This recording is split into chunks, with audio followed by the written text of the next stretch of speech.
Hey everybody, what's up? Welcome back to the Game Stage. Today and only today, I'm going to be giving you guys my review of Mario and Sonic at the 2020 Olympic Games. That's right, as you guys know, a lot of you know this, I've had this game for about a month now, which is a long time to have a game in review, so I've had time to mainly play through the campaign, play through some events myself, play some multiplayer, and have my full thoughts on the game. Obviously, some stuff can evolve over time because I didn't get to play a lot of any except maybe one match that I got lucky with online because there wasn't really many people online. But here we are, we've got some fun stuff to talk about here. So for those of you who watched my initial impressions video earlier this month, I was basically like a few hours into the campaign and I was having a great time. So as of this point, like I said, I finished it, and I gotta say, my overall right now thoughts on the game are, I think it's great. I think it is a great time. I think it is a very fun and solid entry in the series. I would venture to say it's the best one since maybe the first one,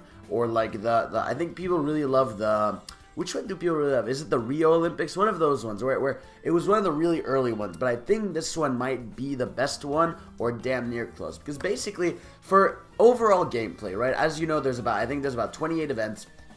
I think the gameplay here is really fun. I think, first of all, the game's super pretty. Like, it's a really good looking game in handheld or TV. You're looking at a crisp resolution, 60 frames per second, no matter which version, like no matter which style you're on. So overall, just like really great looker of a game. It's really fun, again, seeing your favorite characters in different costumes for different events, and it's just like, it's a really nice looking game. And when it comes to the overall event, it's really fun. Now, the problem this series faces a bit is obviously it's kind of like FIFA, right? Where like you're kind of playing the same things again, right? So like in this case, like a lot of these events, whether it's like swimming or the 100-meter dash or even the horseback riding or stuff like that, these are events that I've played before many times, and it's like it's almost like if you bought Mario Party every couple years, but it was the same mini games with new ones. So like, as fun as they are, I've played a lot of these, right? And it's like some of them have lost their charm. Now, granted,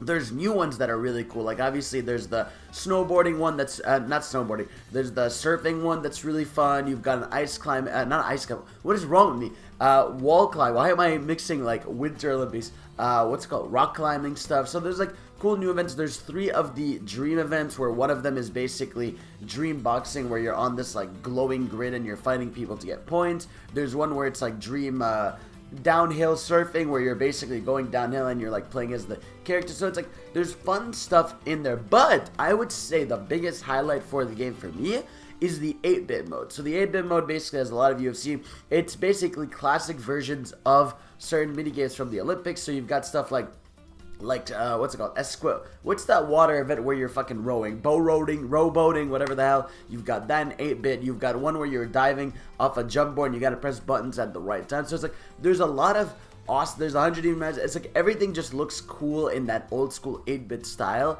And I had just so much fun experiencing those, right? And then here's where it's an issue, but it's a thing that like no matter what the series can avoid, but it's also helped in this game. Replayability, right? Because the only reason you have to replay the minigames is to get like a better medal on a higher difficulty, right? So the thing about that is obviously it's fun, and if you have friends over, it's fun, but like I think the biggest draw people are gonna have is playing it online, right? Which is a big factor, because I don't think the series has had online up to this point. But I think before it was just leaderboards and shit, but now it really is like, no, like right now it's like you can play with other people live, which I think that's going to be a big benefit to the game, right? The fact that you'll be able to just hop on, challenge yourself, do a couple mini games. And like I said, my biggest compliment to the game in general is that the mini games feel like a little more thoughtful than Mario Party. I don't mean it in a disparaging way. I mean it in a way of like, Mario Party, it's really meant to be like a quick 2-button thing and you get it. Here, it's meant to be a 2 to 3 button thing, but there's a little more like nuance and things you gotta do in there. So those are my thoughts on kind of the mini games. Now the story mode, right? So I beat the story mode.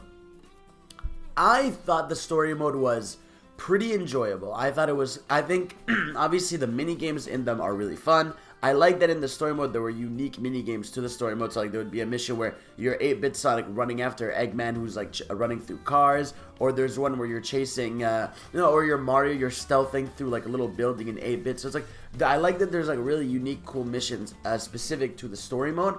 But I did think that overall, like, One thing I didn't like was the excessive amount of dialogue for nothing, right? So it's the story mode again.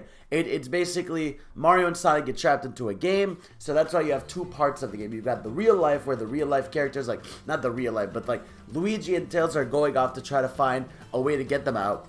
And then in the game, you have Sonic and Mario fighting against Eggman and Bowser for different events. So basically, it's just you're living these two scenarios, and it's really fun. And some of the dialogue is actually really funny. In particular, like I said, I really love the 8-bit style comedy where it was like really funny and unique to see these characters interact. Like I loved seeing Mario hop whenever he's like talking, which is funny.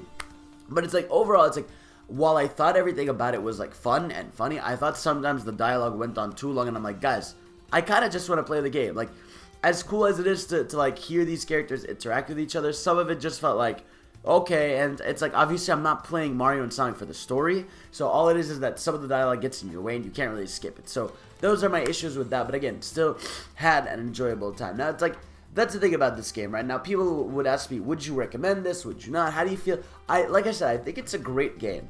I think if you are going to play a lot of online, I think even then the story mode took me about 10 hours, so you get a solid chunk there. I think if you do that, if you're going to play online, if you're going to play with friends, you're going to have a great time with this thing. If not, like if you just looking maybe to play the story mode just to play the events and bounce out, maybe wait for a price cut. Like I can see this game in like a 2 or 3 months being like 40-30 bucks. I feel like it'll be worth it, because like I said, polished experience, super fun mini games. It's just when it comes to the replayability of it, that's when things come into like a question a bit of what you would like or what you would not like. So like I said, overall, had a great time with the game. I think the story has some fun moments. I think the mini games are really cool. The 8-bit ones are really unique and cool. And yeah, and overall, there's not much beyond that. I mean, there's like little factoids about Olympics and shit that you can check out in the game. But beyond that, not many unlockables other than some characters for certain events, which is really cool. So those are my overall thoughts on Mario and Sonic 2020 Olympic Games. Let me know what you guys think when you guys pick up the game. Let me know if you are going to pick up the game. And I'll see you all next time. Peace. I love you.